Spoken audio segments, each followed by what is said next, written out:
for running your job.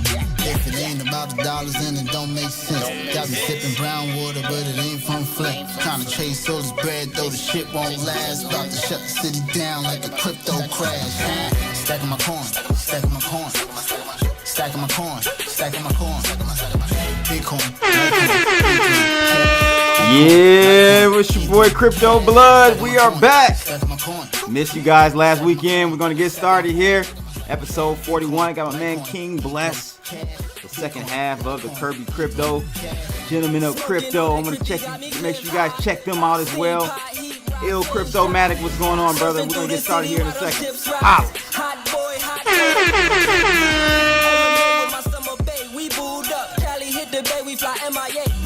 Crypto John Juan, Big O, what's good? We juiced up, nigga, violate till it's JFK like your roof.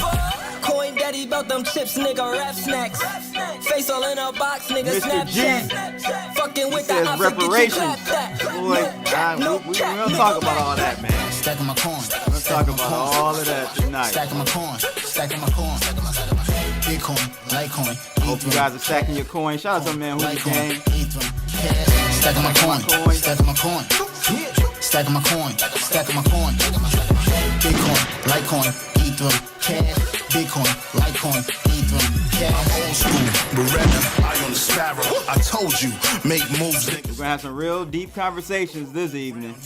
Hope y'all ready. I don't know about you, me, I'm a prince. I use the digital circuitry to circulate this currency. Move it with urgency, cause the strangers trying to murder me. Prefer I be in my grave while they out searching, celebrating. Fuck it, do it live. I'll write it and we'll do it live. Fucking thing sucks. We'll do it live. Yes, we are doing it live. Welcome back, everyone. Another episode 41. We knocking them down, boy. We're knocking them down. Tonight, or this evening, I should say, we have a special co-host. I want you guys to definitely call in. We got some real deep conversations and topics we're going to touch, including some crypto as well. But I got King Bless, man, the second half of the group, Gentlemen of Crypto. You guys may know Isaiah Thomas. He created the book Bitcoin in Black America. What's going on, King? How are you today, man? What's going on, Crypto Blood? Thanks for having me, man. What's up? How you doing tonight? I'm good, man. I'm good. Thanks for, kicking it with me today on this Off the Chain episode. Sure. So you're originally from Detroit. I was about to say, right? I see you rocking a D hat. I was looking for yours. I'm like, listen, I thought you were going, mine's always on me. Don't worry. How young and dumb. My D is always on me. Well, man, appreciate you coming on. You're out in LA still, right? Yep, I'm in LA. That's right. Yeah. How are things out there? Crazy, man. It's interesting. I was taking photos and video yesterday on Instagram, man. We got National Guard troops on every block. Some streets are closed off with dumpsters. I mean, it is definitely crazy and something I've never seen before. So very interesting. But, as far as this the day-to-day, I guess if you're not really getting involved, then it's kind of quiet as usual. Yeah, man. I mean, you saw the kind of the topics that we're going to be talking about this evening. We're at a turning point, I think, personally, and we will definitely get your feedback on that. I think we're at a turning point in America, possibly globally, and it's not just the George Floyd situation. It's a pandemic. It's the wealth disparity, at all-time highs. It's a number of things, right? So I think, the George Floyd thing was just kind of like that last pin that just popped everything. What are your thoughts on that? Yeah, I say that. I think the George Floyd was just a straw on the camel's back. No one likes talking about it. No one wants to go there because it happened so long ago for some people. But all this stuff, including George Floyd, I've been telling people, like, this goes back to slavery. Like, people haven't healed, There's never been an official apology. No one's healed. So everything's a straw on the camel's back. And I think because I didn't even expect protests out of this one. I mean, they fired the cops pretty quickly. So I didn't even expect the protests happening. So to see where it's going now, I mean, it's clear this is the straw on the camel's back here.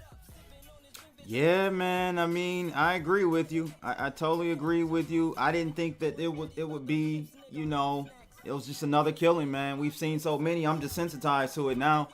You Right, know, exactly. I felt like the one that happened in Minnesota 2 years ago, where the gentleman was in the car with his girlfriend, and she was on live stream, and he told the cop he had a CPL, license to carry, and just shot him cold blood, killed him right in front of her daughter. You know, I thought that was worse than this George Floyd one. And Sandra Bland. I mean, Sandra Bland's coming back up. I thought that was pretty bad too. That, you know, a woman in her right mind just commits suicide out the blue in a jail cell, but nobody has video of anything going to it. So it's been a few of them. Like I said, this one caught me off guard as far as the protest, but it's clearly just one of those things that, like you said, the straw that broke the camel's back. I mean, it's and I know a lot of people are on different sides of the fence, but hey, you know, one of the memes I saw lately was if I told you so as a person, and they had Colin Kaepernick kneeling, and it was like, if I told you so as a person, I was like, I mean, 4 years ago, the same issue, they tried to solve it a different way, so here we are now. How do you feel about the whole Colin Kaepernick kneeling thing? I mean, I was okay with it. You know, Okay. Yeah, as a person who served in the military, you know, I did 2 deployments in the Navy. Right. So it's always funny. I remember when that first happened. I'm not even vocal at all about any of this go around. When I first got out of the military, it was at the beginning of 2017. I remember my last deployment in 2016, and then my first deployment back in 14 and 15. I remember seeing like the Baltimore riots, and literally the same thing we're seeing now happened 4 years ago. One is because it was the election year 4 years ago, 2016, when I got out. So we're seeing the same thing. There's a lot of stuff that's going on now. I tell people, I'm like, do not forget it's an election year. Like, some of this stuff won't, maybe not manufactured, is definitely, is definitely being ignited because of it being an election year. But some of the same things I saw in 2016 with the riots and all that, I'm seeing now, and I kind of made that decision like, well, hey, you know, I saw how emotional and stuff I got back in the day. I saw how much didn't change. So I'm kind of just on the sideline looking at it this time. And it's pretty interesting to see because, again, everyone who was mad at Colin Kaepernick then are now looking at the situation like, oh, maybe he was right? Okay, yeah, I can get that. You know, I think my view on it, man, I wasn't really with the kneeling thing. I thought, okay, cool, you do it. Did it make a change? In my opinion, no. It made a change for Colin Kaepernick. You know, I think, you know, he got the little, you know, I don't know if you want to call it a buyout or whatever from settlement from Nike. They cut him a check. Do you think that kneeling actually changed anything? And in my opinion, you know, you're kneeling at work. Once you do something off the field that would be more, in my opinion,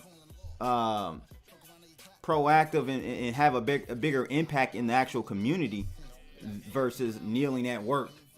So I get you. Let me know your thoughts. Yeah, no, I get you. And a couple things. First, to go back to, like I said, I kind of got off topic there with the military service. I remember back in 2016, 2015, everybody always basically talking for veterans and talking for people who serve like this, disrespectful to the flag and to the military and stuff. And while maybe some veterans may think that, I've talked to a lot of people, including myself, that disagree with that. I didn't think it was disrespectful. I think that's why people are in the military. That's why our country fights it, so you can't have those things. Now, you know, those things like the ability to protest how you want. Now, him doing it at work, should he have done it there? Or you say, if he really cared, he's doing it in his free time and all that? Again, yes, no. I mean, we see how big of an issue it is now. So now, again, going back or knowing what we know now, could people still say he shouldn't have done it at work? It's like, no. People, I mean, only reason people aren't protesting at work right now is because it's a pandemic and no one's in work. But I dare say that if jobs were still going on right now, you would still see some of the same type of protests. So I disagree, bro. I think because people aren't working, they're upset, they're in the house, they're quarantined or whatever, they're fed up.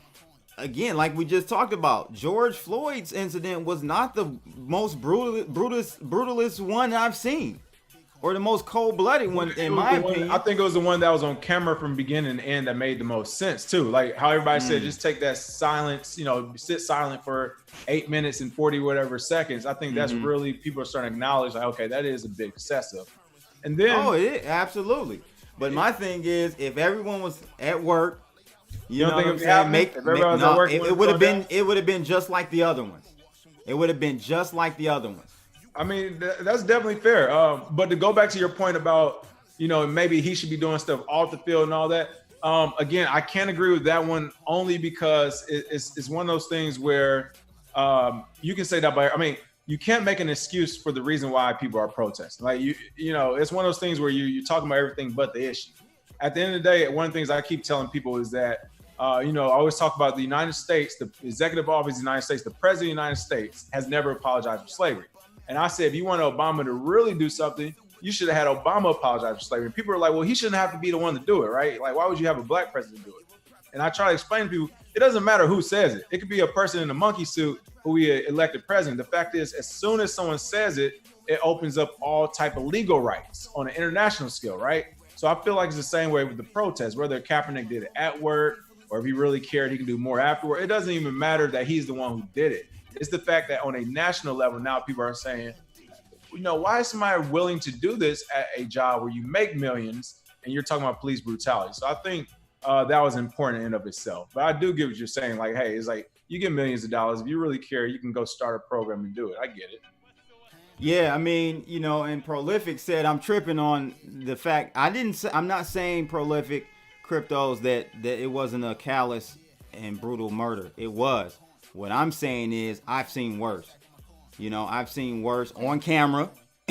That's you know fair. what I'm saying? That's Cold-blooded, broad daylight. I've seen worse, and we didn't rally. And the only difference this time, King, is that people are fed up, both black and white. They're fed up. You know what I'm saying? They're under stress. So I think it's perfect that it happened this time under a pandemic because we got a better outcome and a better result from, unfortunately, his death. You know what I'm saying? To kind of go as you said, though, how you said you don't think the kneeling from Kaepernick did much.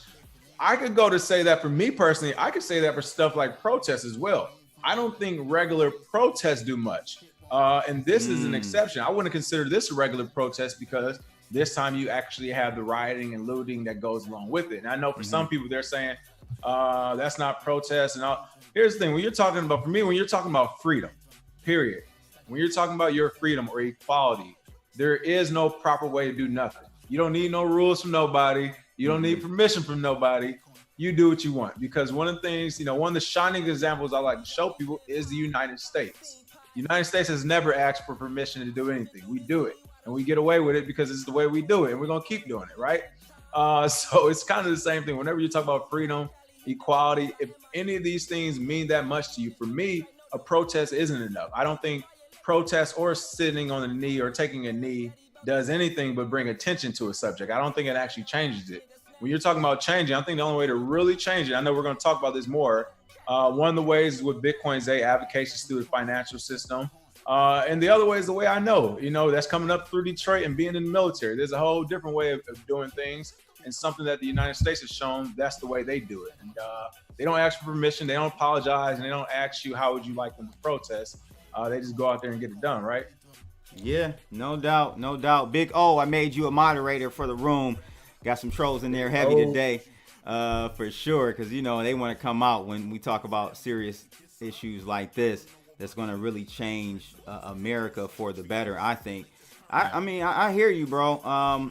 Prolific said basically he thinks I'm saying that we have more time on our hands. Absolutely. When people, both black and white, have more time on their hands, these types of issues become more prominent. You know what I'm saying? And they have the time to address it, I guess.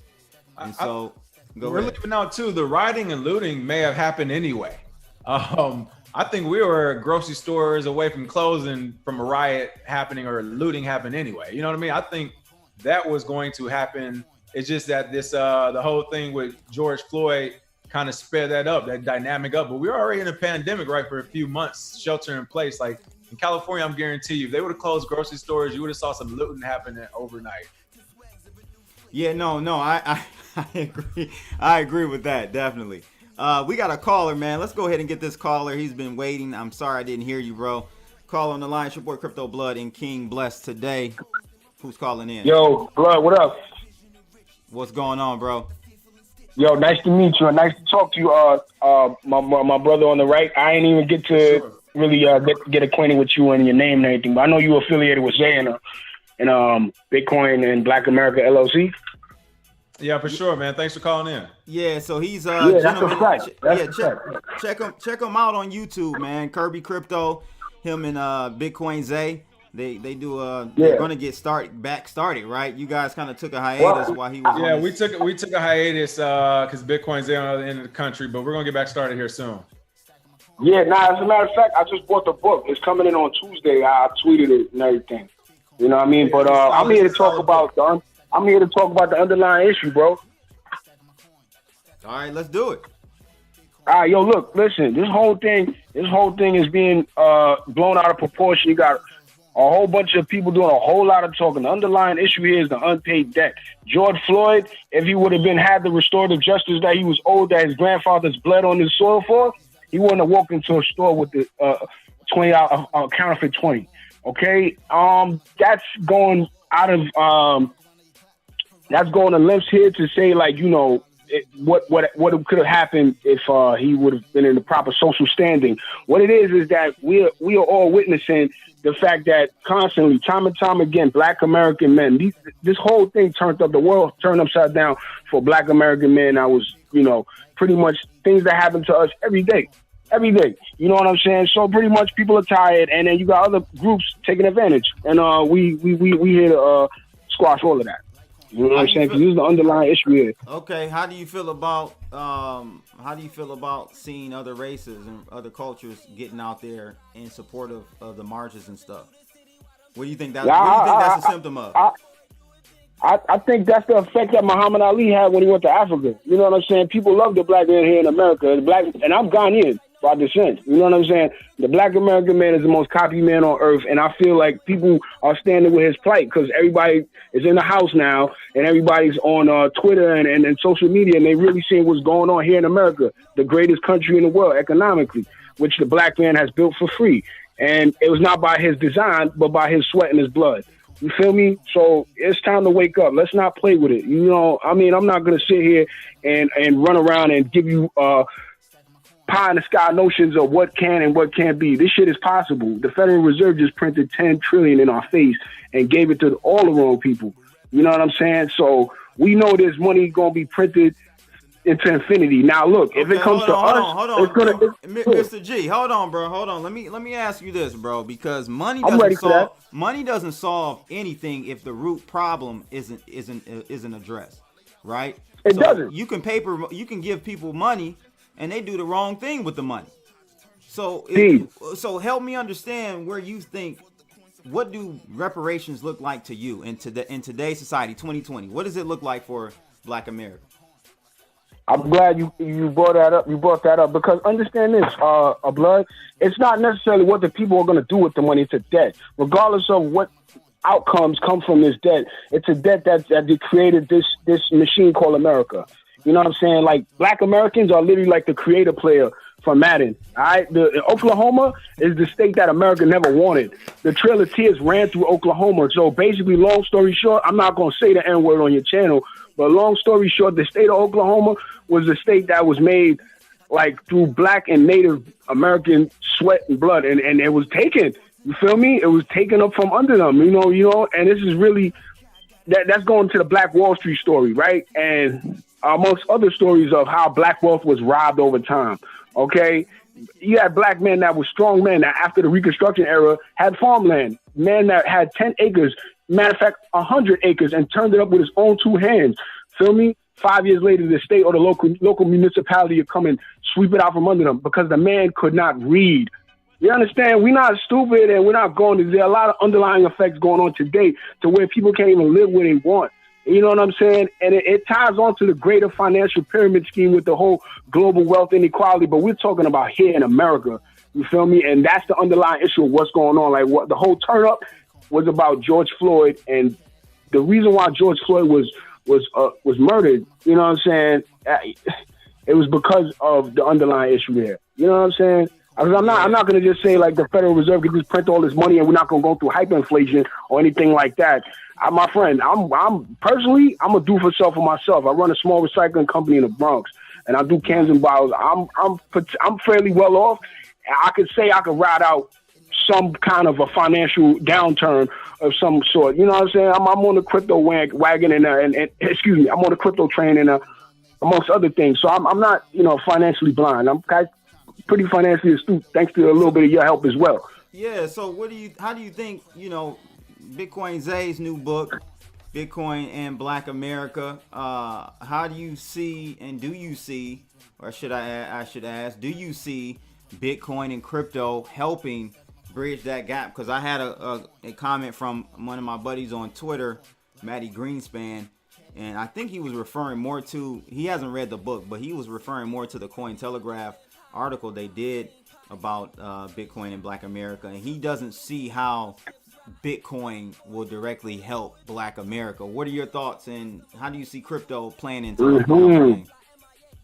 Okay, well, I mean, Bitcoin is its own currency, so a currency is basically anything that's popping that people like will, I'm going, listen, we're going to just pay y'all in mangoes, whatever. Mangoes, the new world reserve currency. I'm just going on a whim here, right? So Bitcoin being a currency, if theoretically Black America was to secede from America and make Blackistan or whatever like that, and all go Bitcoin or whatever like that, well, that would just pretty much, that would almost cripple America, because Black and women, the family, are the shoes that run this thing. That's a fact. We're a consumer class.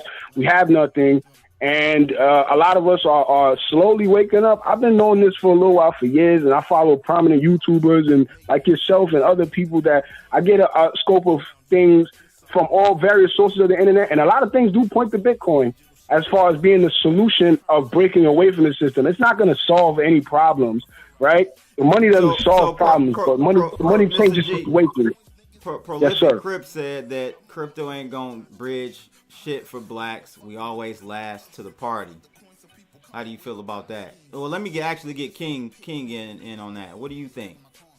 I mean, I get what they're saying about being last to the party. And if that happens, then yeah, it still can bridge it. The last to the party thing, you're talking in terms of investment. If you're there last, and yeah, your community won't make as much money if you buy Bitcoin low and it ends up being worth something high. But in general, I talk to Bitcoin Zay more than I'm assuming most out there, and knowing his perspective on this, he's just saying having that financial autonomy. So he's saying if you're using Bitcoin, yeah, while it could grow, if we all buy it now as a community, it can grow as an investment, we can make money. But he's also saying if you just use Bitcoin in general, since the United States and government doesn't own it, or any government owns it, then you're not helping a government. You're not feeding into the government's policy and practices, and you have your own exclusion as far as, I know my money's going directly to this person. I know how much they're getting at X, Y, and Z. I know this is staying within our community. So I think it can still bridge the gap, because it doesn't matter if we are last to the party,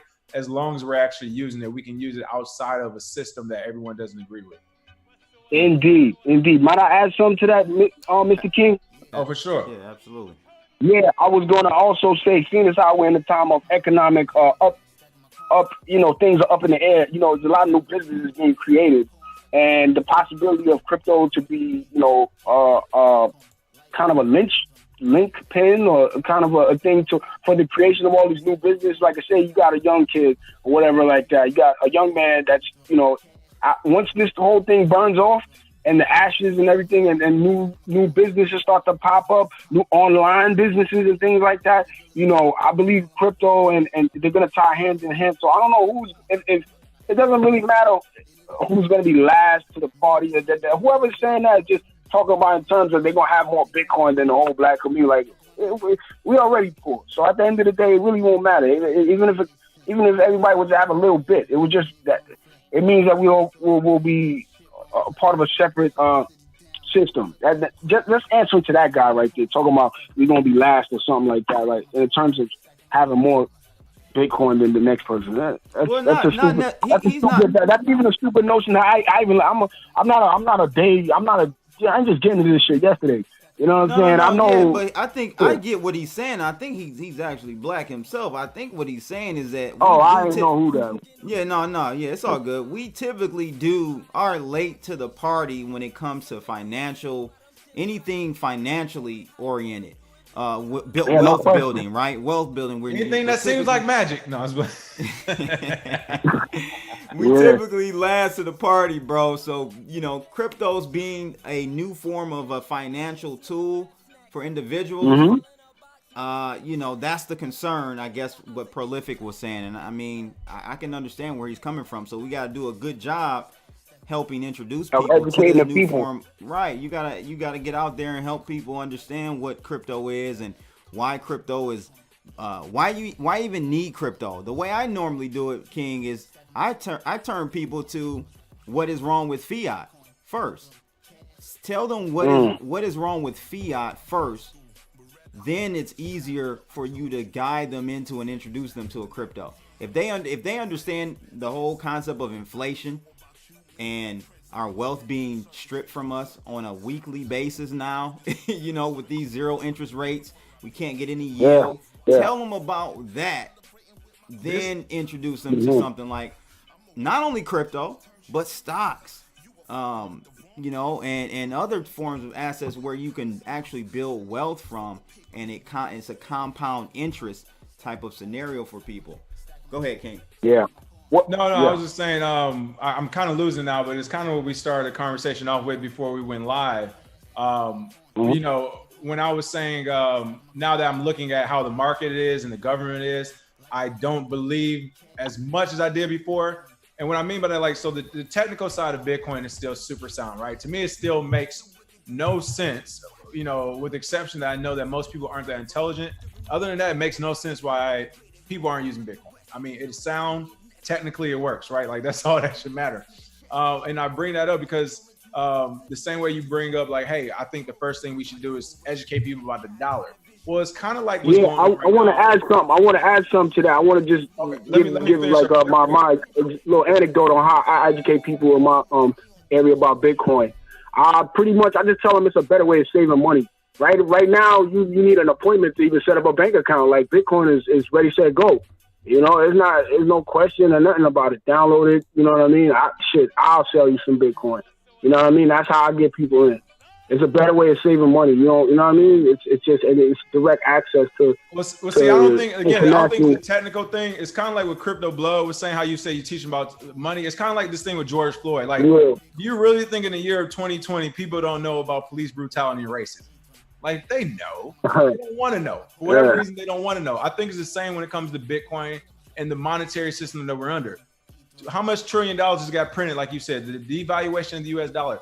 These are simple things that people do understand, I think, when they really look at it. They don't want to know. They would understand. They would. They don't know about it, though, right? Why would you want? I don't think they want to know. Like I said, think about how many people you broke Bitcoin down to, or you broke the American dollar system. You're like, hey, your money's losing value. They're printing off money.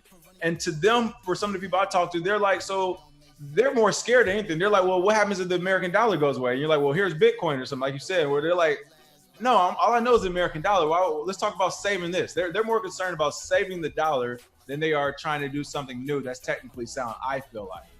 Yeah, well, Mr. G, man, appreciate the call in, bro. We've got another caller I want to get to. Appreciate that, Mr. G. Appreciate it, man. Yo, 100. Thank you, fellas. Thank you. All right, take care. Let's get this other caller, King. Caller on the line, it's your boy Crypto Blood and King in with us today, episode 41. Who's calling in?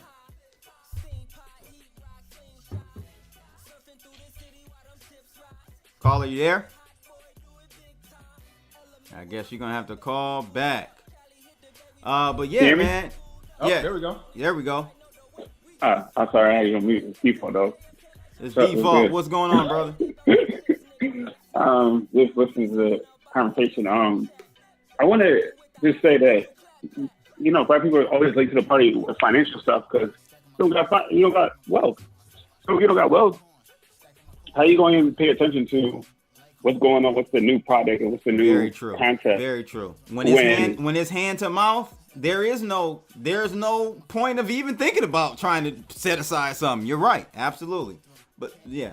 So, I mean, the last caller brought up great points. I agree with, the whole reparations thing. They definitely do, but I don't think it's going to add. It's not that I don't think it's going to happen. It's just, even with this situation, like with the protests and stuff like that, I I just think it's being spun the wrong direction. I don't think the people that are actually organizing these events, these protests, understand the gravity of the situation. And he, like the last quarter, made a great point in saying, you know, that the issue is finances as well. And you won't be in these situations if you have the wealth. And I mean, that's the easy answer. But I mean, I don't see anything coming from this, honestly. I think it'll Really? 2 weeks. It'd be just, yeah, I did 2 weeks would be the same. Not like this I said, time, bro. Not this time. No, I see this so time- many. I see so many white people out there protesting and stuff. It's trendy. just a little bit different this time, bro. Because those individuals are trendy. gonna go back and tell their parents that may be kind of possibly under the old thinking of how, you know, to treat certain classes of individuals and people of a certain color. You know. What are your So thoughts? you gotta look at it like this. Okay. You gotta look at it like this. Like, the reason why racism still goes on, I mean, we talked about this before about, you know, a lot of people don't use cryptocurrency. There's no incentive to. Why racism keeps going on? Because there's incentive. You know, nobody wants to pay back that debt and then put themselves in a position where they're at the disadvantage. So I don't, like I said, like, it's trendy right now. It gets you retweets, it gets you likes. It makes you seem like, you know, that people like to seem like they woke. But like I said, none of these demonstrations, none of these protests, even the things that get burnt down, like, it's not getting burnt down. Like, besides, like, because I'm like in the Philly area, whatever. I know, like, there was like Chestnut got looted, whatever. Chestnut Street, which is like a more high end area, but you really look at the places that got hit. It's like it's the poor neighborhoods. Like it's their supermarkets. It's like I know one neighborhood, like I just heard they don't even have the mail because everything got shut down. So they don't got no mail, they don't have no supermarket, they don't got anything. And it's like, to me, it's all been misguided. I battled with how I felt about the rioting part of it. You know, I'm not one of those fans of marching, peaceful marches. I'm not. But at the same time, it seemed like it was a lot of, and it's so many different angles with this whole situation with with George Floyd, because you got Antifa in there. They're trying to excite the whole movement and make it more than what it is. You see piles of bricks laid up, you know, strategically placed. So it's a lot going on. But I initially was like, man, why we gotta burn down stuff? We burning down our own stuff. And then I thought about it. I said, hell, we don't even own the stuff that we're burning down, so it really doesn't matter. Burn it down. We don't even own it. It doesn't matter, but it does, because, like I said, like, I mean, a lot of black neighborhoods are like in food deserts. So you might have one supermarket in your area, and, you know, a lot of black people don't, like, especially in the cities, don't have cars. So you need public transportation, you know, to even get to the place, and now it's burnt down. But I mean, I read articles and stuff like that, and I don't even think it's like there were like white supremacist groups that were like coming in these areas and burning those like places down. It kind of ties in more with the gentrification and stuff like that. But man, just to keep on topic, like I said, black people don't know about Bitcoin. I told my family back in 2015, like, that's when I really started heavily like investing, and they looked at me like I was crazy. And then, you know, it shot up, and they came to me afterwards. It was like too late. But, you know, when you're in the, like, you're in the grind, you're not going to hear about it. You're not going to know about it. But yeah, that's pretty much it. Can I tab in here, Crypto Blood? Yeah, absolutely. So there's a few things you all said. I just want to, share my 2 cents on. First, default, I got to say that, this time I will give it to the protests. I can't speak everywhere, but I know in Los Angeles, they aren't just staying like in their own neighborhoods. The protests here they were up and down Rodeo Drive in Beverly Hills. Same with Santa Monica, like all the places they never normally make it to. I will say they made it to this time, which has kind of, I guess, heightened the attention that's being put on them here in Los Angeles. So with that, I will say that things actually are getting done this time to you and Crypto Blood. Not saying I agree with everything that's being done, but the things like defund the police, I just saw that started to trend. Like a couple places have started to defund or redirect funds from the police. So we can't say things aren't getting done, because things are getting done. Might not be things we want or how we see them. That's funny you mentioned defund the police, because I actually did a one-off shirt and mask for someone here in my city. And my wife helps me with that. She actually, creates the stuff. She's like, defund the police. That's the wrong thing to do. I said the same thing, because I'm like, again, people are I know they're emotional now and they're right extreme lengths. Right. But I'm like, to prove a point, to prove a point. But at the same time, as I mentioned to someone, I'm like, you never lived around some wolves before if you want to defund the police. It's that simple. And then to you, Crypto Blood, kind of your point on the riots and looting. Again, I think that, I'm not one for protests. I protest whenever people bring up protests or me not going to it. I always bring up Detroit. Actually, my first protest I went to when I was like 7 or 8 years old in Detroit. I'm sure you know about that, Crypto Blood. Detroit in the 90s is protests every week. We always protesting something. We either protest and we hold hands because someone else got shot and killed. So I know all about it. But the teddy bears on the pole. Yeah, the skate park, skate land. I've done all that, man. I grew up around it. See, you know what I'm talking about. But riots and looting, I mean, again, that kind of goes what I said earlier about how the United States plays the game. Like when countries go to war, we've heard of total war, where they're like burn everything. I don't care if it's livestock, crops, whatever. We burning everything. We're fighting. So to me, riots and looting are the total war of protesting. It's like, no, not just protest and tear up everything in your way as we protest until people get the message. Because I feel like if there weren't riots and looting going on, this would exactly be like 4 years ago in 2016, where it's like, the kneeling thing is bad, but it's more of an inconvenience. It's not making you stop, physically stop doing anything. Whereas the riots and looting are physically making you say, I can't go over to that area. And so I don't know. Those are my thoughts. And again, I know, they don't resonate with everyone, but we're seeing something different. No, I'm sorry. It's just, because you brought up the defund the police thing, and I understand like the concept and stuff like that, but again, it's an emotional reaction. It's like I said, it's the reaction. No, I'm not agreeing with it. I'm not agreeing with it. I'm King not agreeing with it. Yeah, I understand. But it goes to my point. Like, what is the whole energy is being railroaded into, things that don't, that don't, create, don't stop the situations like George Floyd. Right. Like, so my thing is, it's like in 2 weeks, everybody is up in arms right now, but 2 weeks, it's all going to die down. It's all going to dissipate, and people going to be going back to, there might still be retweets and this and that, but it's mostly symbolism. There's nothing concrete. There's nothing really addressing the issue of why the situation happened. And the reason is default. And I think, Isaiah Jackson, Bitcoin Zay touched on this in the book. We have to have super PACs. We have to have our dollars in Washington.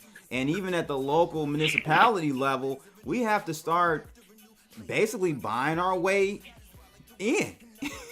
And we don't have that structure to do that. Things won't change if we don't have things change at the state level and at the federal level with a lot of the things that happen in our inner cities.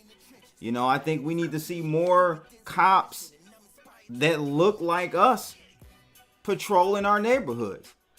You know what I'm saying? I think they need to pay cops more.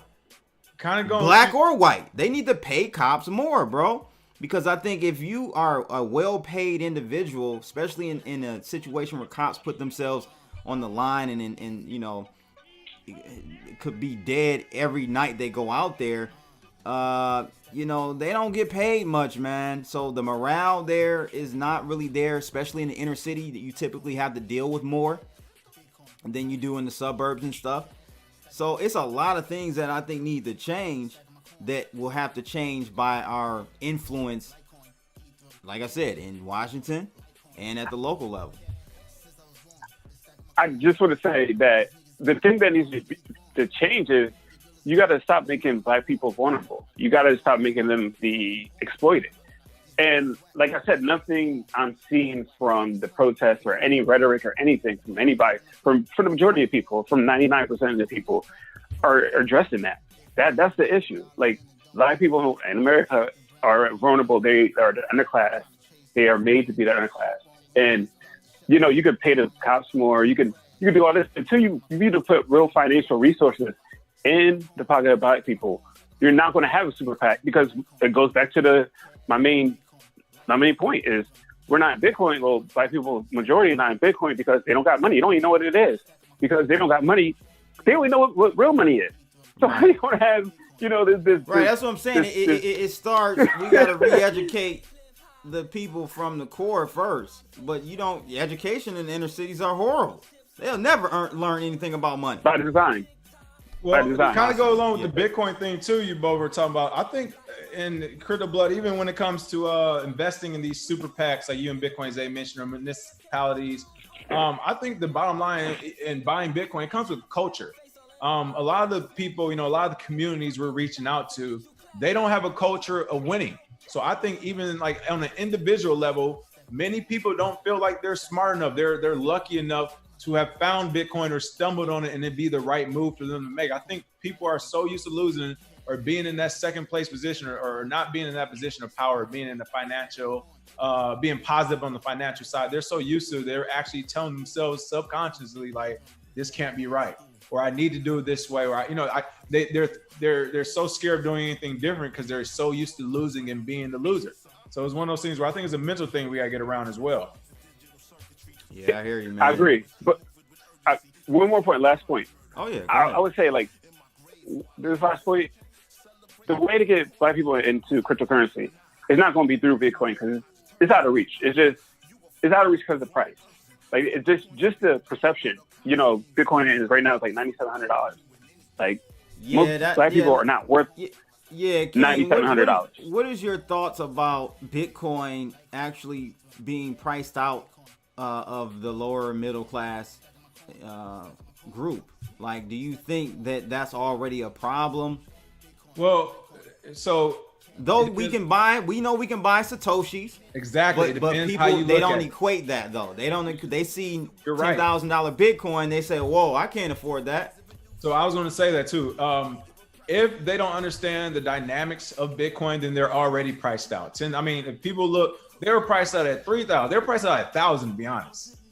For a lot of people, 5,000 priced out even more. But 10, of course, they're way outpriced. So if they are looking at it like the traditional way of looking at things, then they're already outpriced. But if they learn those basic principles, they understand that they can buy a Satoshi, then I think they will never be outpriced. But yeah, kind of like you said, if they're looking at the number itself, the big number, they've been outpriced since 2016, man. Or excuse me, my man, Crypto Bully said, Default, I want to hear your opinion on this. Crypto Bully said they want it quick. They rather play the lottery. That's true, but you know, that's a class thing. It's a class thing. You know what I'm saying? It's known that people... Go ahead.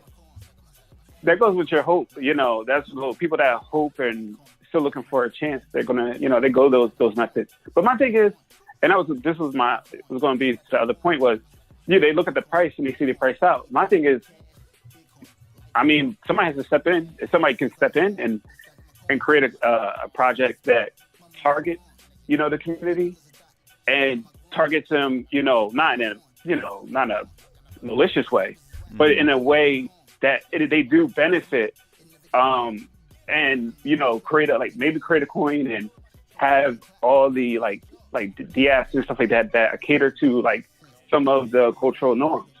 And then, you know, that's the way you can educate them, because you're creating that incentive to, okay, if I play, you know, maybe it's a game or maybe it's trivia or whatever that concept is, and there's an incentive based in, and it's like, oh, well, I'm making X amount of dollars off of this, you know, this cryptocurrency. And, you know, maybe some type of initiative like that could pop off, and that will get people like more Black people into crypto. But I don't think at the current, like, go ahead. Speaking of creating a coin, and I'm going to get to the next caller. Caller, stay there with me. But speaking of creating a coin, you know there's a George Floyd coin, right? Did you hear about that? They created. No, See, that's the part I that. understand where you're saying that's the fad part of it. That's the kind of the, you know what I'm saying? I understand that part of it, but I don't know, man. I think this time around I've seen a like King said, I'm from Detroit. I've seen a number of riots. I think this one is different, bro. This one feels different. And I think it feels different because people, all races, all colors are hurting this time. You get what I'm saying? It's different. Go ahead.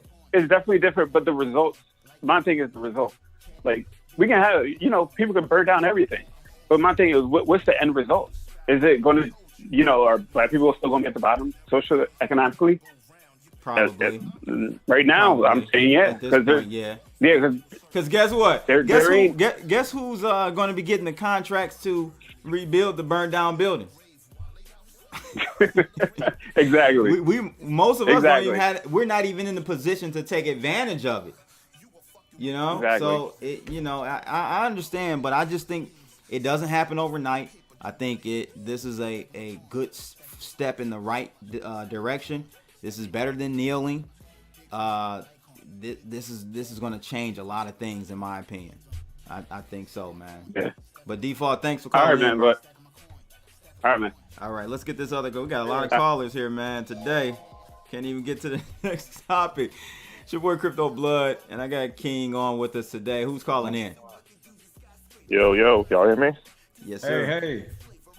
Yeah. What's up? It's your boy Prolific Crips online. Crips, what's going on, bro? Good. I'm good. Good conversation we having in the room there. We had a few spams come in. Boy, they KKK came in quick. White power. They were in there like, oh yeah. What you want to call in about, man? Man, I don't know. I mean, there's a lot to talk about. I mean, white folks are pissed off too, Mathis. You're right. That's why I think it's just going to be a change this time, at least in the right direction. What's going on though? You know what this reminds me of a little bit? This kind of reminds me of like, I know like a couple of years back, maybe like a decade back, like the gays, they kind of came together and brought people together, and they kind of really changed the narrative around like what it was to be like homosexual. Like people aren't using that F word no more. Like that's like a carnal word that no one could use. Right now, I'm seeing like a bunch of different groups kind of coming together around this cause. Yeah. And that's kind of what really makes me feel that this might be a little bit different than like, just the other events that kind of happened in the past. That's what I'm seeing now. Yeah, listen, when I see Justin Trudeau or whatever, the PM of Canada, kneel down and get on his knee, I was like, you know what? this is pinch me, because I can't believe this is real. You got Iran there. Did you see the Iranian protest? Yeah, that was crazy. I mean, supposedly they protested in 109 different cities around the world. Man, it's really something to kind of look at. I just think it's a little different, bro. Go ahead, King. No, I was saying we gotta be conscientious of that though. And it kind of what you said, I've heard about the bricks. I don't know how true this is. How you said some places have already preset bricks. But one of the things we got to be conscientious of course, we know in times like this, there are people making money. Like billionaires are making money. All types of people are at play. And I say that because, we've been sanctioning Iran for the longest now. So if I were a government official in Iran, I'd be like, hell yeah, everybody in this country protest. We were Black Lives Matter. Let's put this pressure right back on the United States. So those are some of the things we got to think about as well, the geopolitics that's going on in the background. Yeah, that's true. And to be honest with you, I'm not for the BLM movement. To be honest with you, I think that's been co-opted. I think, with the George Soros. Whenever you can get buses, whenever you get buses somewhere and you got water waiting on you, it's always been co-opted. It's always I told somebody the other day, whenever you're talking about logistics, people don't understand how hard logistics are hard. When you can understand logistics and get amount of people in a certain spot, and you have mechanisms like safety, medical, water, buses, like all these extra things, that means someone put it together and there's money involved somewhere. So whenever I see logistics, I'm just like, who else is back? behind the scenes. Yeah, I ain't with the BLM people. I'm sorry. I mean, the concept, I guess, is cool, you know, but I'm not really with that movement. But yeah. What else, They man? definitely are some. Yeah, no, I mean, I'm gonna just tell you, like, based on what I've seen, like, you know, I went to, you know, the protests out here in Boston. Okay. You know, and it was something kind of funny in the air. Like, I'm not even gonna lie, like, it was like people coming together for the protest, but then, like, as soon as the protest ended, it was like you could kind of like see the cats that were kind of like, I mean, I don't want to like judge, but like, you know, like the Antifa types, you know what I mean? Like dressed in the all black skinny jeans with the chain hanging off the side. Like hey, they man, were there, they bricks were over ready. here, bro. Hey, brother, hey, you got some bricks over here, brother. Facts, man. They were there and they was ready to fuck shit up. They was really ready to fuck shit up, man. So like the movement has definitely been co-opted. I mean, that there's no question about that at this point. And the question is next is like, what are we gonna do? You know what I mean? Like, can we? Yeah, like my man Default asked, and I want to ask you this, Prolific. What are the next steps? We can talk all night to our faces are blue about what the issues were. How do we go forward from here, and how do we capitalize on this and keep this momentum going? Because I like what I'm seeing, but like Default said, is this a here today, gone tomorrow movement, or do you see something that's going to stick? That's my second question. But firstly, what steps are we going to take, or should we take, to keep this momentum going and helping equality for blacks? Yeah, I mean, I think we just gotta, you know, continue. Not only just like everybody always says, hey, you know, buy black and support, but I think we actually got to really be about like, you know, supporting black businesses, you know, about, you know, keeping a certain level of solidarity, because at the end of the day, like, these people out here riot and fuck shit up, and then they go home to their, you know, $1 million house, you know, and eat their dinners, but we still stuck in a fucked up, you know, socioeconomic position. So we're gonna have to, you know, come together and essentially, you know, support each other, you know, and we got to make sure that the cops are held accountable. I think that's like the main thing. It's like these cops kill unarmed what from a police standpoint can we do as far as policies? Do you see us being able to implement that will like immediately make a difference? I just think the cops got to be held accountable. It's like you literally give them a ticket to kill people if, you know, an unarmed black man is sitting in his car, gets shot, and then the cop gets off. Like, you know, what's the next cop gonna think to do in that situation? Like, they thinking they damn near invincible. I just killed a man, you know, and there's no repercussions behind that. A lot of these cops feel that, you know, and they've seen it happen a million times. They've seen George Zimmerman get off. You know what I mean? Yeah. How else are they gonna feel? Like, I got a fucking badge. I can do pretty much whatever the fuck I want. And realistically, them cops wouldn't have got off. I mean, them cops wouldn't have got arrested if it really wasn't for the rioting. I personally believe. No, I think they would have. But the thing is, after they got arrested, what type of sentencing would they have gotten? I think would have been probably the same old thing we see. You know. I mean, I think that's another. I think that's another event. If the people don't like the sentencing, it's going to be more rioting, and then the elections are going to come up, and then that's going to fuel even more. You know, like, I think it's just a dub for 2020, man. We might as well just start all over in 2021, because, like, the next couple of months, it's like we got the second wave coming, which is going to be worse because people are out here protesting. And then we got the trial of the cops. We got presidential election. It's just all these little tinder boxes just ready to set the fuck nigga, dog. The elections is going to be horrible. I was talking to my dad about this earlier, bro. Like, it's going to be bad either way. If the Republicans win, it's going to be horrible. If the Democrats win, the Republicans are going to be so pissed, bro. We're so divided right now. So it's just weird, bro. I don't know. I will say this 8 Can't Wait movement, it looks like they have a pretty good plan, at least of what they want to see done. They want to see the banning of chokeholds, changing reporting systems for the use of force in incidents, requiring officers to intervene when they witness misconduct, and more. I was trying to find some other areas that they want to improve on. It says the data proves that together these 8 policies, so they've got 8 policies here, will decrease police violence by 72%. So here are the 8. So banning chokeholds, like I said, require de-escalation, require warning before shooting, exhaust all other means before shooting. That's a major one right there. You know, it's been so many times where I've seen a cop pull the gun out as just like as a precursor. Like, why you got a deadly weapon out? Pull your taser out if anything. The person doesn't have a gun or any weapon. Why are you bringing a gun out? Gun should be drawn when you're going to actually shoot someone, in my opinion. Yeah, no, absolutely. I don't know, like I like the suggestions, man, but to me it just kind of sounds a little bit like the old like retraining trick bag. You know, they pull out that trick bag every now and then, like, hey, we're gonna retrain these cops, and all that really means is, you know, we're gonna cut another check, so, you know, they can the police force can get funded even more. You know what I mean? Like, how are they gonna really enforce all those rules unless they have, you know, a requirement to, you know, have the cams on, streaming at all times, because every single time something happens, you know, the public don't get to see the cams first, the police cams. We the last people to see the police cams. We don't know whether it's doctor. We don't know what's going on. So, you know, I just think we gotta be careful when we start hearing about all this retraining and, you know, we do this I would have now. thought that.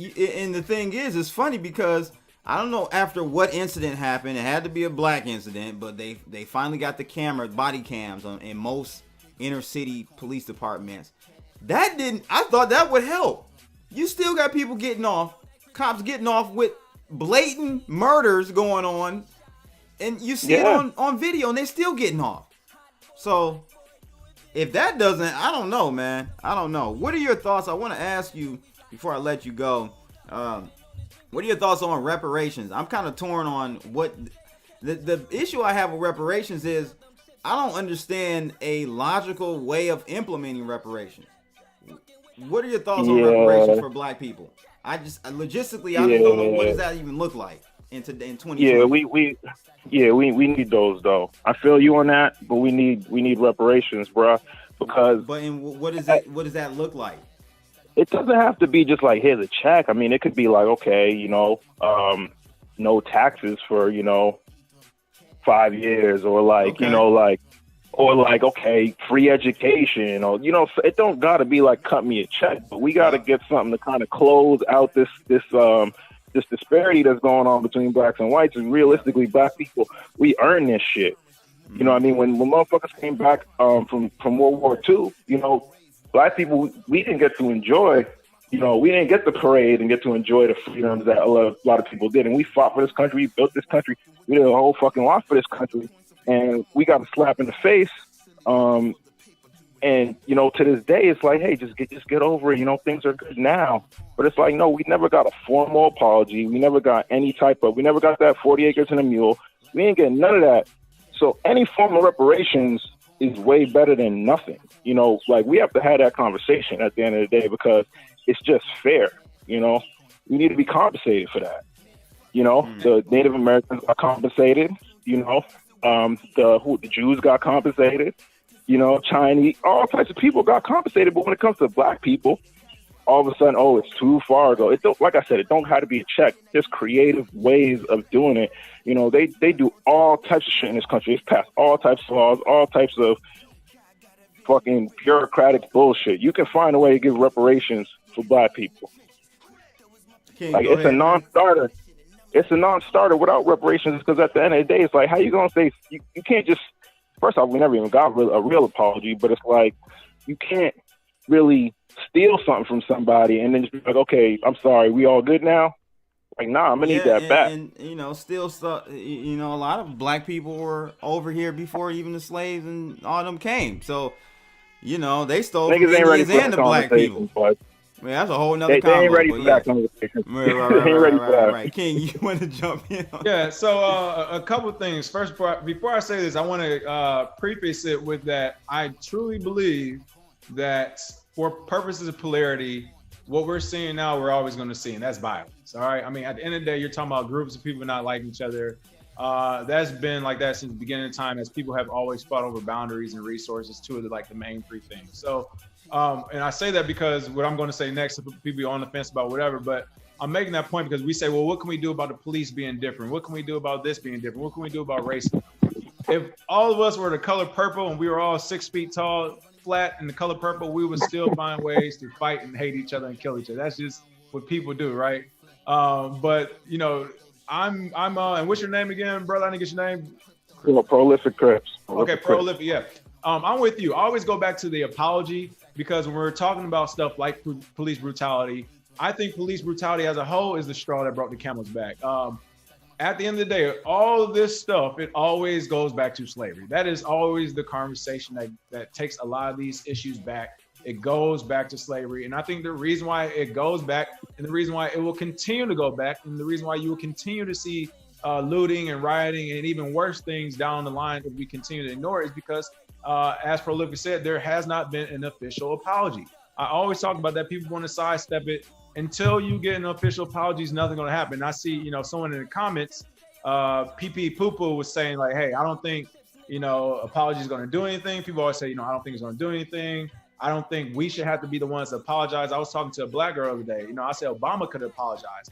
And she said, well, I don't think it should have to be a black president to apologize. Oh, my God. It doesn't matter. I'm trying to tell people, the moment we have someone from the executive office of the United States of America, the president, the moment the president, whoever that is, it could be Trump, Obama, Hillary, whoever, the moment they apologize for slavery, it opens up all types of different legal things that we didn't have before. And Prolific talked about, hey, you know, they apologize for the Holocaust or Native Americans and all this. And I always bring up Jews and the Holocaust because one of the ways they were actually able to go after Nazis using government and tax-paying money is because the government admitted that what happened was wrong. So the minute the United States government can admit things like slavery wrong, maybe we will have the opportunity to say, all right, well, what happened to all those KKK members that came after slavery and Jim Crow laws and all that? And to, you know, again, PP Poo Poo was, you know, he makes the point, or this person makes the point, that why should we apologize for every bad thing that happened in the past when every other country did it too? Again, the same point of that is, to me, like, you wouldn't go in a court of law saying, well, everybody raped this person. Why can't, you know, I raped them too, but, you know, everybody was raping at the time. Like, no, it don't matter what the other 10, 20 people did. You did it too. You're wrong too. You need to apologize and you need to have a penalty for it. So that's the reparation side of it. I'm not big on the whole cash thing or reparations in general. And the only reason I'm not big on reparations is because, and this was the Senate confirmed back in the day, the reason why the president of the United States will never, or have never to this day, apologize for slavery is because one of those legal things that it opens, if the president of the United States apologizes for slavery, it may open up lines to reparations, which is what, of course, America as a capitalist society never wants to give back money. But I'm with Prolific. If we were to do reparations, I'm more in line of, hey, maybe free schooling, make sure certain students have government jobs or internships or something like that, where we can more or less close the gap, not necessarily just give people a bunch of money, because that wouldn't change anything. Yeah, we gonna buy Gucci belts and shit if we get you know that's what we gonna do, big fella. You know we going up all till we fall. If we get that hot money in our pockets, boy, it burn a hole right through it. You know, so right. Yeah, I like the idea of, you know, free education, even though that's a whole nother conversation about education in America and all that. But I like the thing you talked about as far as free taxes, no income tax for maybe 5 years or 10 years to help bridge the gap possibly. But again, it starts at the ground level, man. We got to educate people on creating businesses, creating business plans, knowing what a balance sheet looks like, knowing how to go raise capital, like all those types of things need to happen before they do something like that, because it'll be a wasted opportunity, you know. And then at that point, we ain't got nothing. We can't complain at that point if they give us reparations and we don't seize the moment and take advantage of it. So, absolutely. One more thing before I get off. I know, CB, you told me that you said in the past that you kind of went out and tried to get VC money. Which I found interesting. I just got off the phone with my brother today. You know, he's out there in Silicon Valley, you know, trying to do his thing, you know, trying to do his fundraising and everything like that. But what's interesting is that, you know, somehow he told me that his name got onto some type of list that's going on out there now of like black people trying to start tech companies, and now all these VCs are like trying to, like, you know, give out money now all of a sudden because it's George Floyd. Yeah, it's just like, I mean, niggas will take the check, but come on, man, now come on. But hold on, Prolific. We can't be. I'll take the check. Okay. Okay. I feel you. We can't be doing that now. We'll take the check, but it's just hilarious to me that it took this. So now y'all want to cut the check. But that's what I'm saying. I think there's been a shift. Bro. I'm seeing it from the corporate side. You know what I'm saying? I'm seeing corporations really take on this whole thing. This has never happened before. Have you ever heard of corporations, you know, putting their Nike? You ever heard of any of them actually having a saying about something and putting money behind certain things? And I've never seen that over a black man in the hood getting killed by a cop. Yeah, no, it's crazy, man. I opened up Uber Eats, try to order something to eat. They're talking about black-owned businesses. We support black initiatives, and I'm like, okay, this is different. This is a little different, like, because damn near every company. Now, will it stick? I don't know, man. I don't know. Blood. One of the things to point out is I see people in the comments still talking about, you know, reparations, apologies, and all this.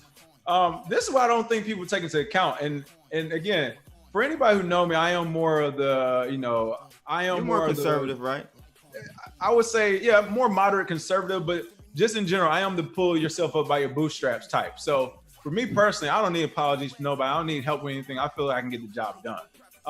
But specifically speaking for communities and cultures out there, and I hate using this term I'm about to say, but it's kind of privilege to not even consider a government giving an apology or reparations or anything. The reason why I'm gonna say that is because of what we're seeing right now. When you hear, you know, a black person tell you that, hey, it would mean a lot. My 90-something grandfather is still alive. He was a part of the Great Migration from the South to Detroit. That's how we got up there. He left the South because they were hanging people and getting away with it left and right. You know, I can only imagine what his grandfather, if he was alive, probably told him, right? Some of the stories he has. So it's like a person is telling you that, yes, it actually does mean a lot if this government does apologize for these wrongdoings. And there's people saying, well, you know, it happened in the past. We don't need to apologize. We don't need reparations. So what's the other thing that can happen? I don't think people take that in consideration. Right now, you're seeing rioting and looting. What's the other thing that's going to happen when a whole generation or more generations of people grow older, get pissed off, and keep saying, this is not right? This is how terrorists are made. Like, simple stuff like this. When it's something so simple where all your government has to do is, you know what? Hey, we made a mistake. We know other countries were doing it. We just did it better than the rest, but we made a mistake. It's over. That alone, I think, will change things like police practicing, because now the police already know that, yeah, the government, whether they meant it or not, I mean, hey, when slavery ended, that don't mean slavery ended, right? Whether they meant it or not, but at least it would be behind the scenes that, hey, this government has admittedly said this direction of things are wrong. So, hey, I got a question for you, Prolific. What's up? Slightly off topic. I hear they're taking down some of these Confederate statues and stuff. What's your take on that? I actually disagree with that move, man. We can go a little extreme with things, and the reason I say that is because you don't want to erase history. If you start erasing history, then you don't have a reference point and know what to not do for both blacks and whites. What are your thoughts about getting rid of all the like Confederate things, statues, and all that type of stuff? Yeah, I mean, I actually agree with your stance on that. You know, like me personally, I'm not an overly, you know, emotional person. You know what I mean? I feel like with a lot of black people, we're emotional people. And you know, when we see different things like street names or statues, it kind of triggers something in us a lot of times. But to your point, you know, we need that. You know what I mean? We have to remember, you know, no matter how uncomfortable it might make us in certain situations, but we have to remember our history. And it wasn't pretty, but I definitely don't agree with taking down a lot of these statues and, you know, renaming all these street names and all that. It's just too much. It's just a symbolic victory to me. It's nothing tangible, you know? Yeah, it ain't, man. That's my take on it. Yeah, I agree. Next thing you know, they won't be teaching kids in school about Exactly. about slavery, because it's we want to get rid of that. Never happened in America type situation. So yeah. Well, to be fair, I mean they already erased history, so I don't know if I agree with that. Like what Yeah, you just they have. said, You're right. you just said, Crypto Blood, about not teaching slavery in school. Again, I They're grew not, up, huh? I grew up in Detroit, but I did some of my Yeah. schooling in North Carolina. I can tell you, as soon as I moved to North Carolina, the curriculum drastically changed. So Yeah, that no, part is that's already true. happening a little bit. I get you guys too.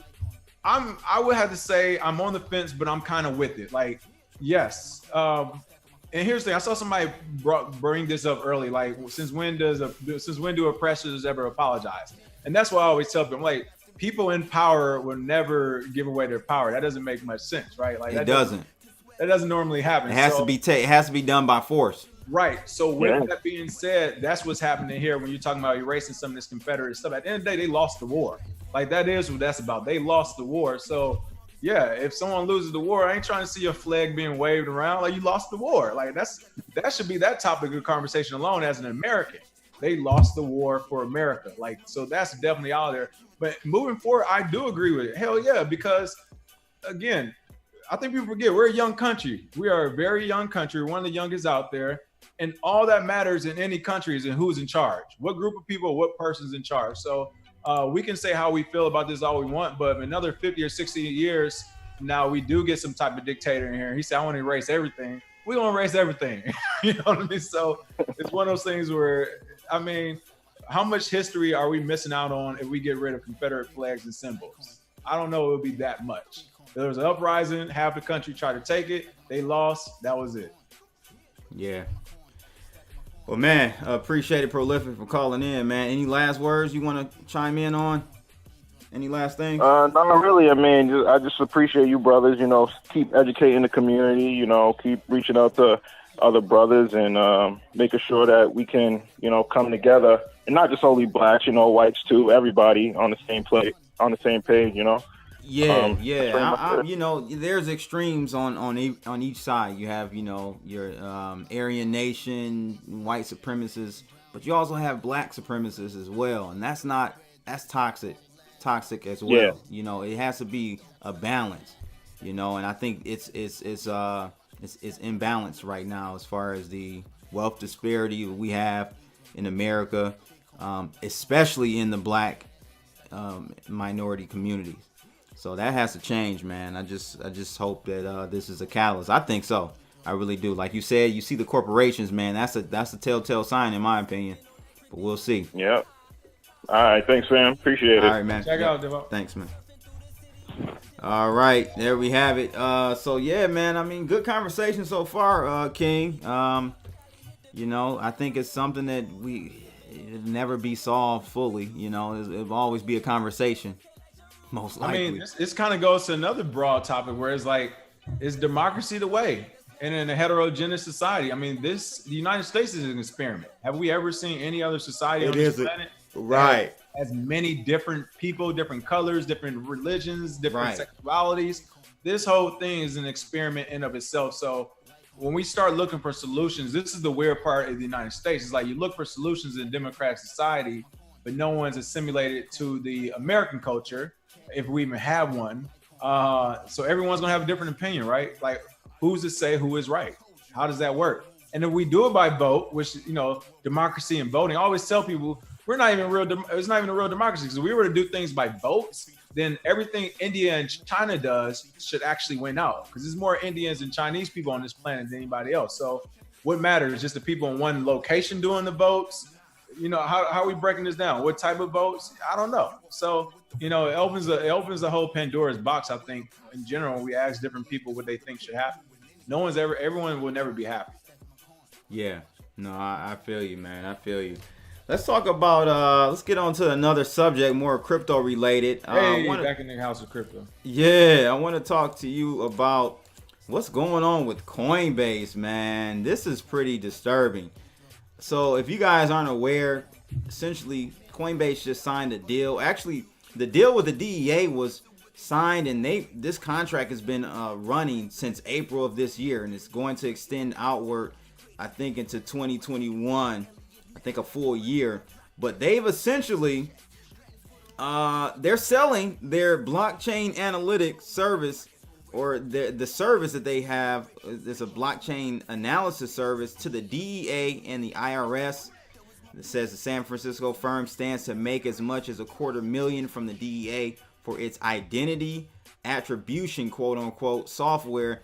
Coinbase has faced criticisms in the past for its association with controversial surveillance tech company Hacking Team.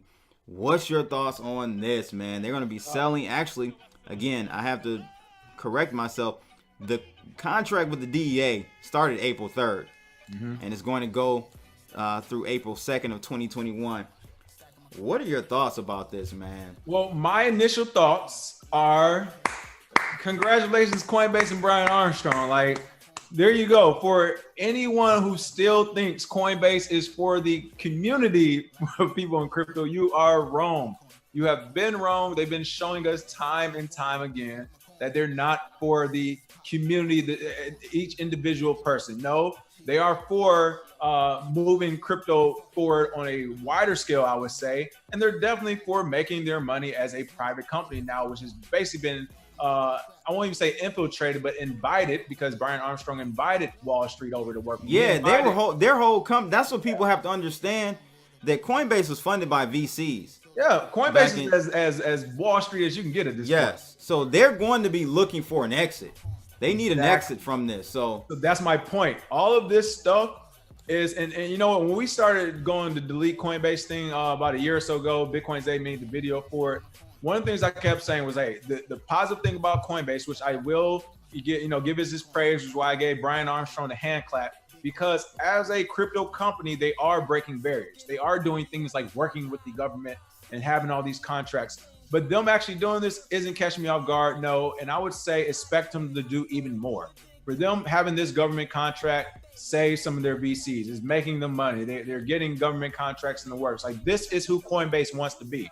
They want to work with the government. They want to do the big, broad, overarching things that give away our privacy and data. So no, they're not here for the community. This doesn't catch me off guard. It seems like another Coinbase move as usual. Yeah, Matthias says that it's the same umbrella as other exchanges.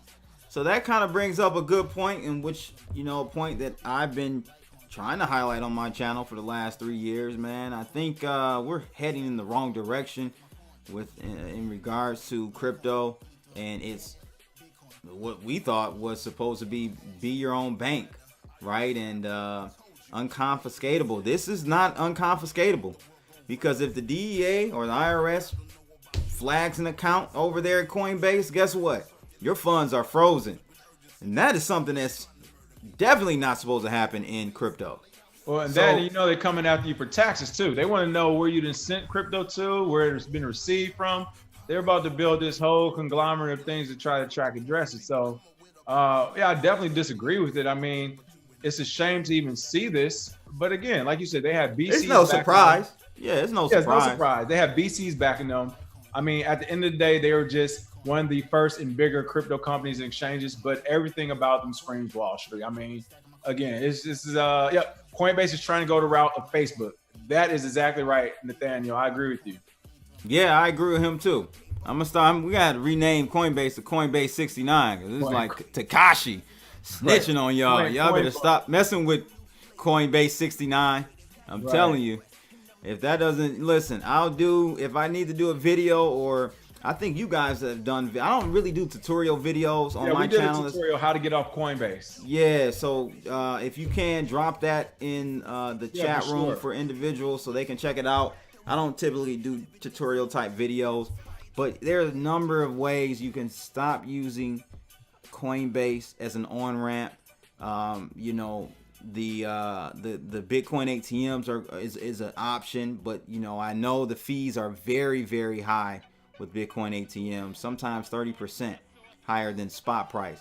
So but there are a number of ways. He's going to drop a link to his video, you guys to check it out. But exercise that, look into creating your own wallets, start playing around with it, create paper wallets, create brain wallets. Look into that type of stuff, because that's really where the leverage and the whole utility of this technology is. Not with signing up with Coinbase. I know it's easy, but signing up with Coinbase, buying your cryptos, and then leaving out the door. You know, that's not what it's about. That's why I think adoption is going to be slower than what everyone perceives, and definitely what I initially perceived as well. Now, me too. The printing of money is helping. Like I said, I think the price is inflated right now, so the printing of money is helping. But again, now that I see how the government and regulators reacted, and I see how people react, and even with Coinbase, the fact that people are still leaning on Coinbase, the fact that they're still a top story for this, shows me that people still don't know that much about crypto and Bitcoin, right? And even the fact that you have the places like Coinbase who initially did start, and everyone thought they were for the community, to see someone, a company that big, that knew literally about face and go toward regulators. I mean, that's a scary thing, because it's like, hey, what project is going to do it next time they get big enough to get that $1 billion seed funding or estimation, right? Mm-hmm. Yeah, no, I totally agree with you there. The article goes on to talk about, and this is what they initially did back in 2019, is this is probably, King, what you and Zayd did, the whole leave Coinbase thing, was over the neutrino. Was it over the neutrino deal? Yeah, so in 2019, guys, they acquired Neutrino, okay, and that was for like $13.5 million. The move was widely criticized because of the founder's ties to a controversial surveillance technology company called Hacking Team. So in March of last year, Coinbase's CEO responded to the controversy by announcing that anyone associated with Hacking Team would be transitioned out of the company, quote unquote. Yeah, all right. Like I said, and as you stated, you don't get rid of good talent for one. No, space. No, not to be. You know, this is expected, right? But again, guys, you have to understand this is a battle, okay? And we have to make sure we don't get lazy, and learn the technology, learn how to create those paper wallets and those brain wallets, and storing your own keys. Learn it. It's not rocket science. It may take a little trial and practicing, but it can be done. It can be done. So I think that's something you guys should take a look at, and stop buying on Coinbase. There are many other options. One option without a KYC is through what's my man wallet? He's on Telos. Squirrel wallet. You can buy crypto. I think the max you can do is $250 a day, $250 a day, with no KYC. You can buy crypto, and that can be your on ramp. I think you have to buy either EOS or Telos. I think it's EOS. You can buy EOS with that. EOS locally is another one you can buy, and there's a number of platforms. Again, maybe I'll just give a list and post that on Twitter or something for you guys. But yeah, stop buying from crypto from Coinbase.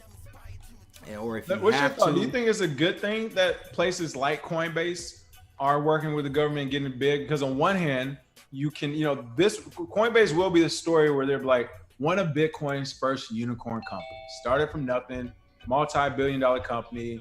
Wall Street loves it. It will be one of those little darling babies one day. So is this a good thing for the community or bad? Because that does shine the light on the community from the institutional side. Bad in my opinion, because it doesn't do any. Their moves are all selfish intentions, in my opinion. It's just a selfish, capitalistic Wall Street move. This has nothing to do with anything good for the cause of the people. They're just looking to extract more wealth from the lower class and middle class. To me, it has nothing to do with crypto. They saw an opportunity that wasn't met, and boom, they took advantage of it. So no, I don't see this being any good for the people. It's just going to be a trap, one of those traps that allows the government to start, because all they need is one vector. They need one vector to trace you throughout the whole blockchain. Unless you get savvy enough and you start using anonymous coins, you can cut the tie. But again, that's even a step further for people to have to, get to. That's another learning curve. So we'll have to see if that catches on. But no, I don't think it's good, man. Yeah, I don't think it's good. We got 10 Pound in the house. 10 Pound, man. What's going on with you, man? Going on 10 Pound. Unmute. Oh, I gotta unmute you. My bad.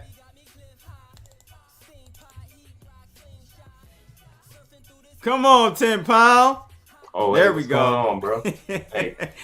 What's going on with you, man? Oh, I'm, just been listening in on the conversation for a minute. Man, I think that you're absolutely right. People got to get savvy with using mixers. That's like the mixers too. Yeah, that's the only way that you can curtail that sort of draconian effort.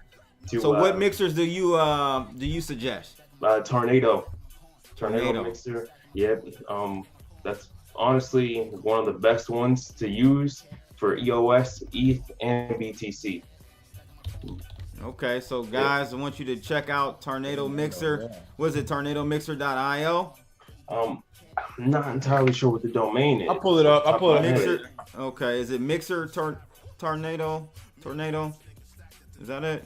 Tornado.com? I think that may be it. Let's see. I'm about to pull it up now and see if this is it. You let me know. I'm pulling it on the screen. There was one other one that I'll have to get in my bookmarks, get you guys that I've used in the past. Is it tornado.cash? Is that it? Yeah, that's it. Tornado.cash. Okay, so guys, check out tornado.cash. So like you can bounce transactions from Exodus into Tornado and then send it back to another wallet to Exodus and then just transfer it to any other blockchain.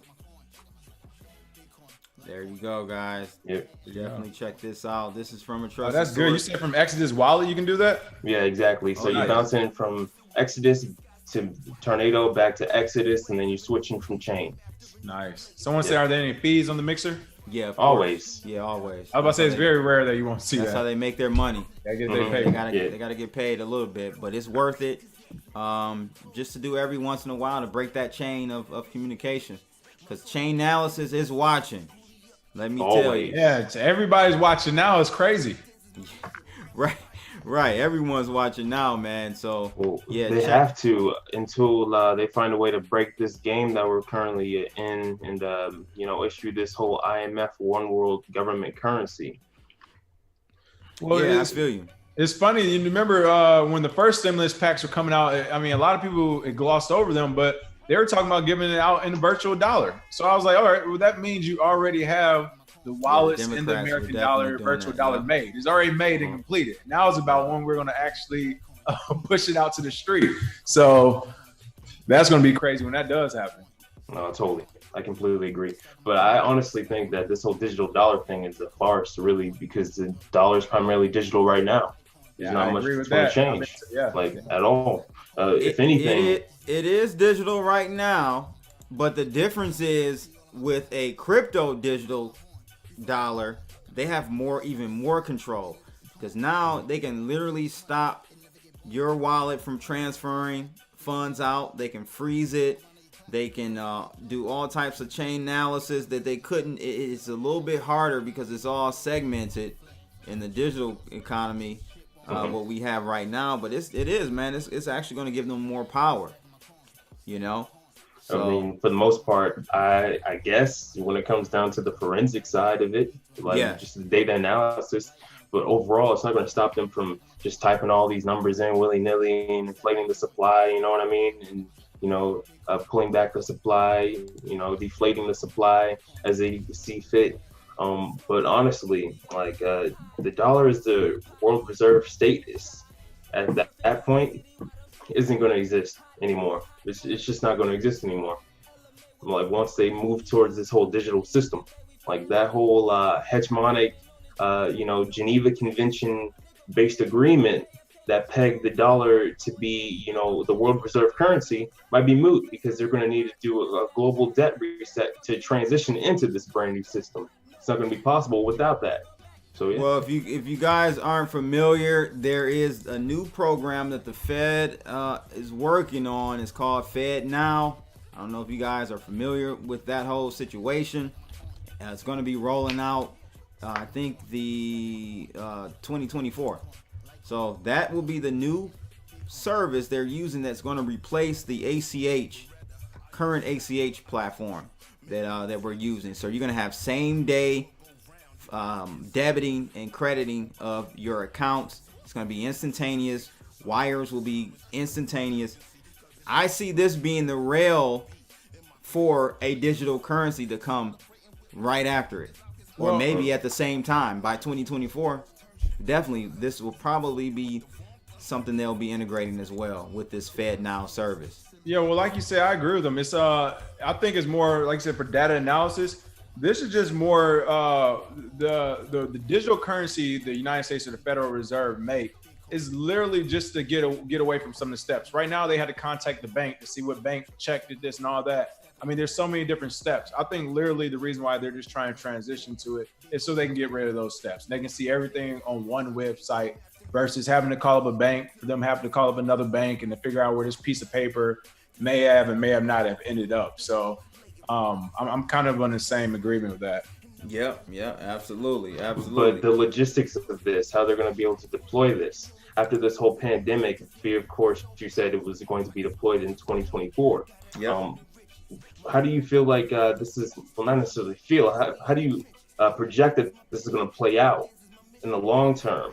Like, you know, with all these companies going belly up, perhaps, you know, the Federal Reserve doing 0% reserve requirements. What do you think? King, you want to tackle that first? I think in general, I think they're going to deploy it kind of how we saw the stimulus thing, where there's like, hey, if you want your stimulus money, then you need to have one of these digital wallets or something, how they initially suggested it. I think that's how it will be deployed long term. They're going to say, if you want your money back in taxes, you get it this way. If you're going to pay back your money in taxes, you get it this way. Then a year or two later, you'll see something like, all right, from now on to pay for all state or government issued tickets and fines, you have to use this system. So I think they'll gradually just add steps like that. So even though it's going to be, you know, comes out in 2024, it might not be 50% of the population using it until 2028, something like that, where it's just a slow rollout, a slow adoption toward it. That's my guess on it. Yeah, I mean, I personally see, I don't see the dollar going away. I just see it morphing into, like you said, a digital coin, and the same circus will continue. I'm sorry, guys. Like, they have so much control. Oh yeah, the game gonna keep going. The game keeps going. That doesn't stop. Keep going. The great thing is crypto. There at least is some technology here that we can leverage, and there isn't a ring fence around it. Like, they can try. They're doing that, right? They're trying to corner the market with Coinbase, Gemini, and they got a select small group of exchanges in the U.S. That's the only way you can get your coins in. That's going to continue, but great thing is crypto allows you to circumvent even that if you are savvy enough. So it's important that we out there listening, you get more in tune and understanding of what this technology really is capable of, because it is capable of a lot. You see what Tim Pound just set up there for you guys, or he sent the link, tornado.cash. That's a great mixer. He recommends it. Check it out. I'll leave a link for my mixer in the section in this video. But yeah, I mean, I think the game's going to continue, man. I don't see it changing. Hey, I got to ask about you guys' opinion on what happened with George Floyd and these whole riots and whatnot. If you already talked about it, excuse me, but yeah, we had a great conversation, King, on the whole situation. So let's hear what you have to say on the riots, and we'll kind of fill in. Like I said, my thing was it did catch me off guard because they arrested or they fired the officer fairly quickly. So the protests and riots caught me off guard. But in general, you know, I thought looting and rioting were to happen regardless because of the pandemic. We have been in the house so long. I was like, hey, I know in California, we were one grocery store. If you were to close down the grocery stores, I mean, I saw somebody say it already. I mean, we haven't been operating as a capitalistic society. Bernie Sanders got his Christmas wish early. I mean, literally, I've been waiting in grocery lines for food. People are getting stimulus checks. It doesn't look like a capitalistic society to me. So I think that's how you know stuff real bad, man. When you got Republicans doing what Democrats and real far left Democrats normally do, right? Exactly. We're in some deep trouble. So I think George Floyd was just more of a product of all this. People staying at home, not a lot of going out. I do think it was a straw that broke the camel's back as well when it comes to police brutality. But this is the first time that something like this has happened where you're not watching sports, you're not watching TV, you're tired of watching Netflix, you got free time, and then you actually get to sit down and experience what people are saying, sitting quiet for 8 minutes and 40-something seconds. So I think that's a lot of it, product of it. Unlike Crypto Blood, and I'm not sure if you said it or one of the guests, I do think this will have some good effects too. I think there will be new legislation signed for something, whether it's defund the police or something. I think we will see legislation. I hope we don't defund the police. He said not in Detroit. But no, I think we'll see some positive things from it. But yeah, I think it was just something that needed to happen. Like I said, I saw the meme that said, if I told you so were a person, it had Colin Kaepernick on it. So yeah, no, I personally think this would have never gotten to this capacity if it weren't for the coronavirus. So what do you guys think about these whole pallets of bricks popping up at these protests? Man, that's all Antifa, dog. That's co-opting. Yeah, Crypto Blood got more on that because I seen the pictures. I don't know how real it is. Like I'm in LA, you never know what's real these days. Yeah, I hear you. No, it's real. I think that's co-opting. Going on Antifa. I like that. Trump labeled them a terrorist organization. That was pretty cool because they are. Then my people gotta complain about that. Why didn't he say KKK was a terrorist organization? Well, for real though, why didn't he say that? I mean, they're out there beating protesters alongside the police. Like they're acting like vigilantes, man. No, you need to worry about the people that don't look like KKK. The ones that don't say they KKKs are the ones you need to really worry about, bro. Yeah, the Aryan Brotherhood, for sure. Those other people, too. But, I mean, I'm not trying to, point the finger here when it comes down to the idea of, insurrection and outrage. But there were some people that got out of jail because of this whole pandemic, right? Really early. And they literally are looting pawn shops and gun stores. These are brothers we talking about. You know what I mean? They going AWOL. Yeah, but that I've seen more rioting going on in REI and Abercrombie and Fitch, or what's the other, Patagonia. Ain't no black people going up in Patagonia. Yeah, of course. We know what that's about, So it's just people taking advantage of the opportunity, both black and white. But again, I think Antifa is a major issue with a lot of these riots going on. But again, back to the question though, this would have never escalated to this point in a positive way. I mean, escalated to this point of awareness if it weren't for the coronavirus. If it weren't for this pandemic, people would have gone on with their lives. Black people would have marched, gotten upset for a while, for a week or two, and most likely just in Minnesota. And then white America would have just went on with their lives. And it would have been, business as usual in America. Yeah, but because everyone, this pandemic is touching a spectrum of classes, right? It's I think people have the time, like King said, they have more time. They're not watching these sports games that take attention away from what you should really be looking at and reading up on.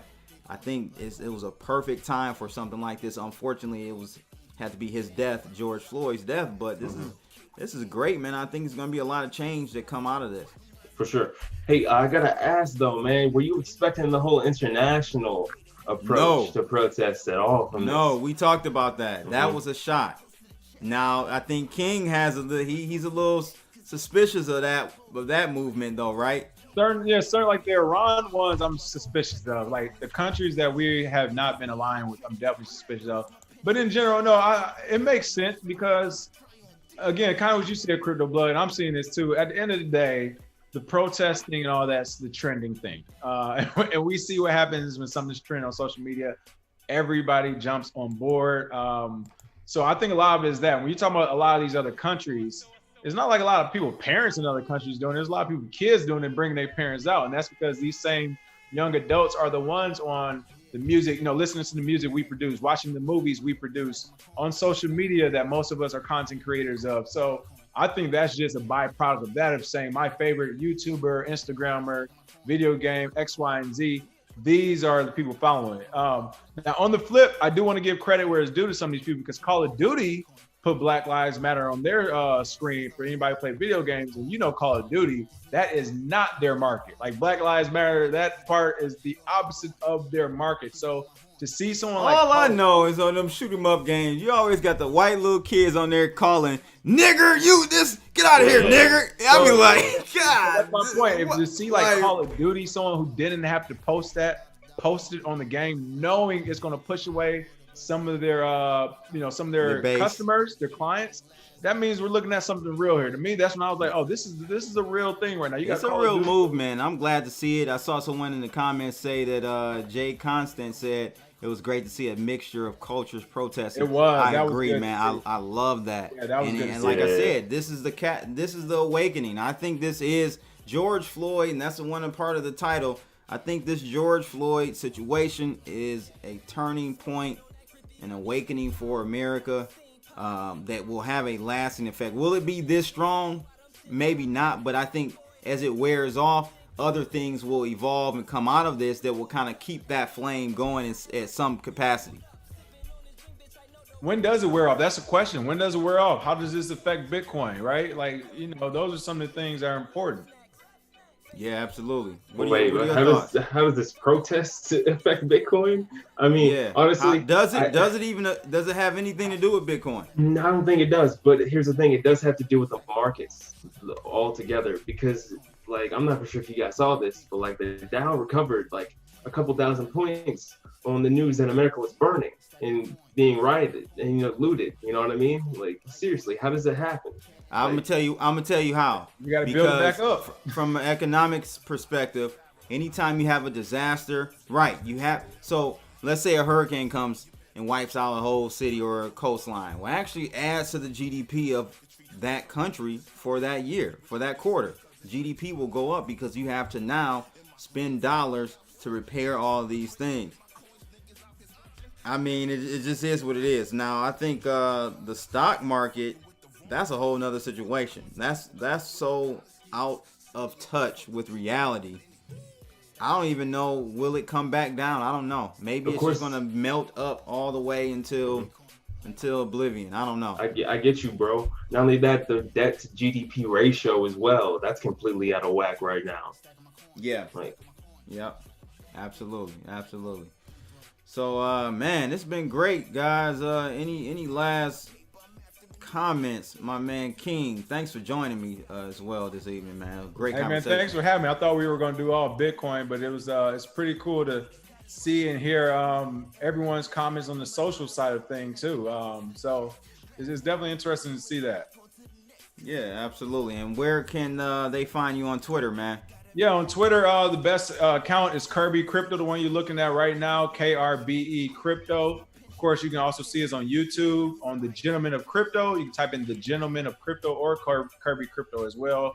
And then, of course, you can see our Twitters on here as well. So that's the best place to reach me at whenever we're talking anything Bitcoin or cryptocurrency.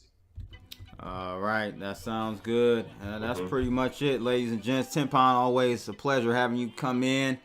Guys, again, make sure you like, share, and subscribe.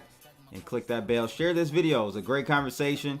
It was from 3 different brothers, but I think, great views. We didn't all agree, fully on it, but I think at the end of the day, it's a good, positive conversation, and more to come. So again, hit that like button, share and subscribe, and we're gonna rock out to this Stacking My Coins. That's what you should be doing. I'm out of here. Holla. Your girl is a thot, she all on my groin. She blowing my horn, we fuck like porn. These rappers is whack, they lyrics are corn.